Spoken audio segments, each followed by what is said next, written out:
ପାଟନାଗଡ଼ ବ୍ଲକରେ ସମିତି ସଭ୍ୟା ଓ ଏନ୍ଏସିରେ କାଉନସିଲରମାନଙ୍କ ଆନ୍ଦୋଳନ ଆଜି 10ମ ଦିନରେ ପହଞ୍ଚିଛି। ଏହି ଆନ୍ଦୋଳନ ଧୀରେ ଧୀରେ ଉଗ୍ର ରୂପ ନେବାରେ ଲାଗିଛି। ପାଟନାଗଡ଼ ବ୍ଲକରେ ସମିତି ସଭ୍ୟା ଓ ଏନ୍ଏସିରେ କାଉନସିଲରମାନଙ୍କ ଆନ୍ଦୋଳନ ଆଜି 10ମ ଦିନରେ ପହଞ୍ଚିଛି। ଏହି ଆନ୍ଦୋଳନ ଧୀରେ ଧୀରେ ଉଗ୍ର ରୂପ ନେବାରେ ଲାଗିଛି। ବ୍ଲକ କାର୍ଯ୍ୟାଳୟ ସମ୍ମୁଖରେ ଧାରଣାରେ ବସିଥିବା ସମିତି ସଭ୍ୟମାନେ ସୋମବାର ବ୍ଲକ କାର୍ଯ୍ୟାଳୟକୁ ସମ୍ପୂର୍ଣ୍ଣ ଭାବେ ବନ୍ଦ କରିଦେଇଥିଲେ। ଲଗାଣ ବର୍ଷା ସତ୍ତ୍ୱେ ବି ହାତରେ ଛତା ଧରି ଆନ୍ଦୋଳନକାରୀମାନେ ଶାନ୍ତିପୂର୍ଣ୍ଣ ଭାବେ ଧାରଣାରେ ବସିଥିଲେ।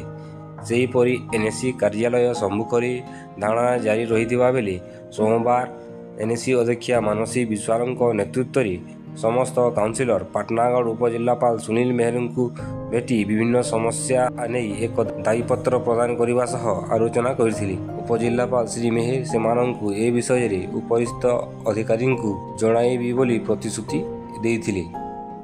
ରିପୋର୍ଟ ସମ୍ଭବ ନ୍ୟୁଜ।